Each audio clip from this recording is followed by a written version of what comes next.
What if MERUEM won? Isaac Netero dies, the palace invasion fails, 5,000 mighty Chimera and hybrid cocoons hatch, and standing in their way of world domination are the Phantom Troop, Kurapika, the Zoldyck family, and the full might of the Hunter Association. Do any of them have a chance, or is this world completely doomed? Let's find out. Here's the situation. To make this regal insect hypothesis work, we just need to remove one factor from the world, which is that the poor man's rose will not contain poison. Netero will die and blow MERUEM to bits like so. Psh. After which point he will reform thanks to his royal guards, but no poison, so he won't die. Which means we're already in a lot of trouble because now we're dealing with post-Rose MERUEM, who is somehow infinitely more powerful than even pre-Rose MERUEM. But other changes include both Boof and Yuppie surviving the invasion, albeit in a somewhat diminished state, but also Komaki survives, which is simply delightful. Anyone else who died during the palace invasion is still going to die, mostly meaning characters like Cheetu, but also Pito is going to die after being obliterated by Gon, which, taking Yuppie's small form into account, leaves us with one functional royal guard in Shiapoof. However, MERUEM came to two important conclusions during the palace invasion. One is that he decided that deserving humans would be allowed to live in his new ant-based society. Meanwhile, some less deserving humans will be granted a special preserve over there as a nice place to live. However, a lot of humans will still be used for food. We can't get around that. Ants gotta eat. In the series right before his death, MERUEM actually reconsiders the whole world domination plan altogether, but our hypothetical MERUEM never quite reaches that morality clarity. So going forward, MERUEM has three key missions. 1. Identify the special humans that will be given the ant equivalent of diplomatic immunity in the New World Order. 2. Find a suitable location for the permanent human reserve. And finally, complete and total world domination. Also, this video is sponsored by World of Warships, the free-to-play naval warfare multiplayer online game with new content released every month. New ships, in-game nations, fun cosmetics, and even new ship classes. You can always count on a nice fresh gameplay experience in one of the stunning 12v12 arenas, with 10 new ships from Central and South America being put into the game this month, with all sorts of other crazy shenaniganry, ranging from Godzilla to Transformers to waifus with the Azure Lane collaboration. World of Warships has amazing graphics across 40 unique maps, with dynamic weather conditions and ridiculously amazing water effects, crafting an immersive naval experience, with many multiple ships to choose from, including battleships, destroyers, aircraft carriers, cruisers, and submarines. Submarines, I believe, are referred to as boats rather than ships, despite the fact that they are technically ships. Naval warfare makes no sense, but it's still really cool. But what does make sense is to use code BRAVO to receive a huge starter pack, including a bunch of doubloons, credits, premium account time, and a ship, or a boat if it's a submarine. So go do that thing, but for now it's back to you, me, and total world domination. And the first step towards all three of these fun things is to complete the sorting process that was put on pause. Because the original plan was to sort almost 5 million citizens of East Gorteau, which would have resulted in an estimated 50,000 Nen-using Chimera ant hybrids. In the series, we only got to 5,000 before that was stopped, but MERUEM is going to see this process through and assemble his full army of 50,000. Yes, he has recognized that humans should be allowed to live in some sort of limited capacity, but his cold and logical side is going to do what is necessary to consolidate power before enacting his ideal world. I mean, as the king said himself, at first he will use terror to rule, but then once he has control, it's onwards to some sort of insect utopia. I mean, in his own words, I'll create a world so fair that the very concept of inequality will be forgotten. But then again, what exactly does MERUEM deem as fair? To begin, in terms of geography, East Gorteau is located in the bottom left of the Hunter x Hunter world map, meaning that MERUEM's first logical push is going to be further into the Yorbian continent. And this is a massive first move because we immediately collide with some very well-known locations and people. Fun fact, the vast majority of Hunter x Hunter takes place on and around the Yorbian continent, with the first major collision coming in the form of Meteor City. Now, Togashi has never explicitly stated where Meteor City is. However, it's almost certainly on Yorbia and quite close to East Gorteau. If you want to know why, go and check out the Crawler Oito sibling video, because that goes into far more detail about all the context clues, but we do not have time for that. We have a world to dominate. And MERUEM is going to see little to no value in Meteor City beyond delicious, actually not so delicious food, but I guess it's food. And this will trigger a conflict with the Phantom Troop. They will likely be absent as the ant army swarms the city, but they will almost certainly attempt to enact some sort of vengeance or requiem in response. Basic ant soldiers, in fact, even the hybrid ant nen users, they are nothing compared to the troop, individually that is. Against an army of 50,000 nen users, well look, even the phantom troop are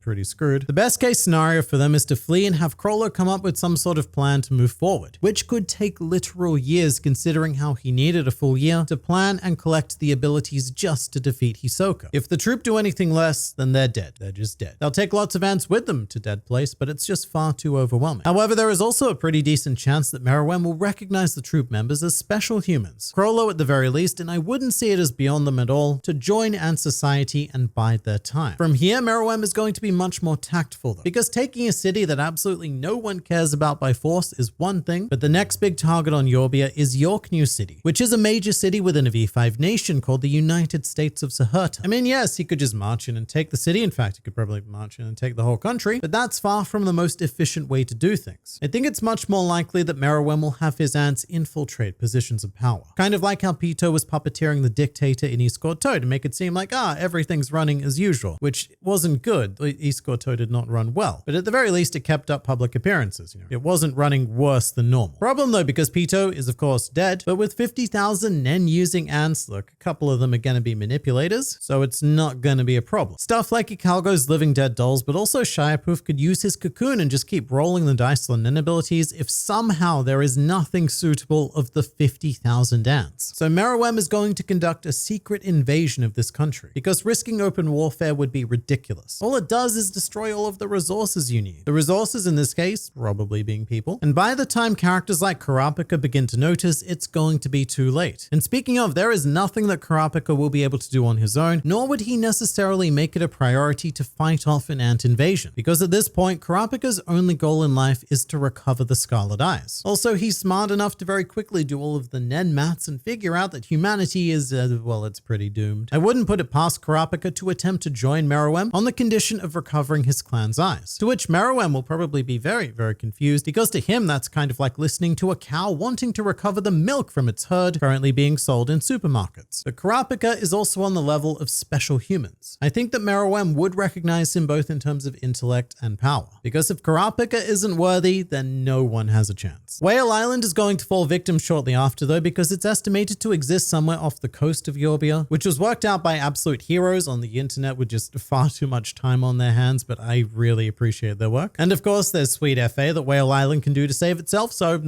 And at a certain point, MERUEM will have assumed control of the entire Yorbian continent, which is important because that will dissuade the other V5 nations, now probably known as the V4, from declaring open war, as MERUEM now has the military might equitable to any of their nations, significantly more due to the nen using ants. But speaking of, assuming that MERUEM only sorted an estimated 1% of the continental population, then that would still result in the birth of 5 million new hybrid ant soldiers. Now, I don't think that MERUEM necessarily needs to do this, but it's important to note that he can. At any given point, he can snap his anti-fingers, mandibles? No, those are the face things. I don't know enough about ants. Doesn't matter. He'll do some sort of snapping motion and then bam, 5 million more nen using ants, if he wants. The only real restriction on numbers is thinking about feeding them. I mean, let's say each chimera ant needs 1 human a day. Well, then you're burning through 5 million humans a day, and that is simply unsustainable. So with that in mind, I think the number is likely to stay around 50 to 100,000 soldiers, which is still a lot, like a lot.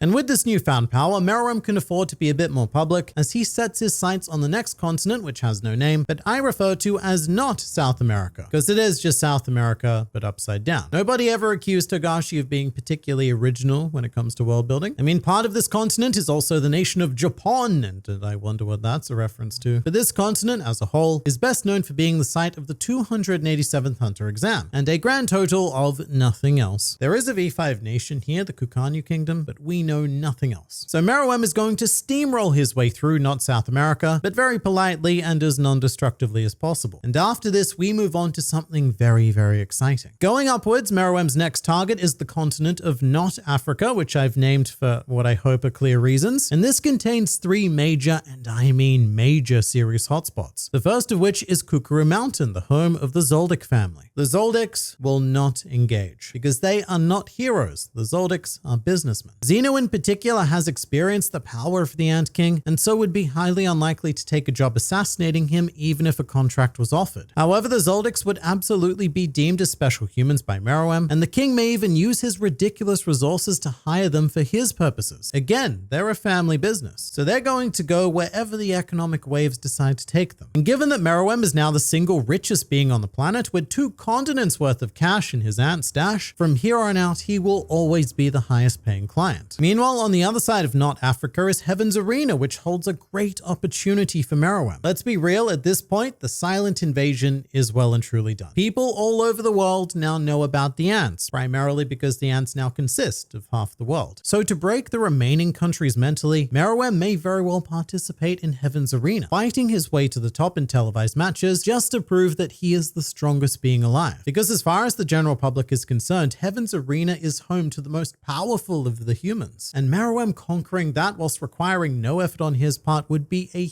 huge psychological blow to humanity. Speaking of blow, enter Hisoka. Having heard tell of this all-powerful Ant King, there is no way that Mr. Battle Clown himself could resist a challenge, and he just so happens to be a floor master of Heaven's Arena, meaning that on his way to domination, Meruem will indeed have to fight Hisoka, and it's going to go about as well as you'd think, which is really well for Meruem and not very well for Hisoka, who will almost certainly die unless Meruem sees something special within him. However, I think that Meruem will mostly just be confused and perplexed by Hisoka's constant sexual arousal. And then it's time for the big one. Swadani City is also located in North Africa, which we know again thanks to those wonderful internet heroes, but this is very important because that's where the Hunter Association headquarters are located. Let's put this into some perspective. Meruem now has a standing army of Nen users who likely number in the hundreds of thousands. Meanwhile, the Hunter Association has just under 700 licensed hunters. So I wonder how this is going to go. At this point, I believe that the association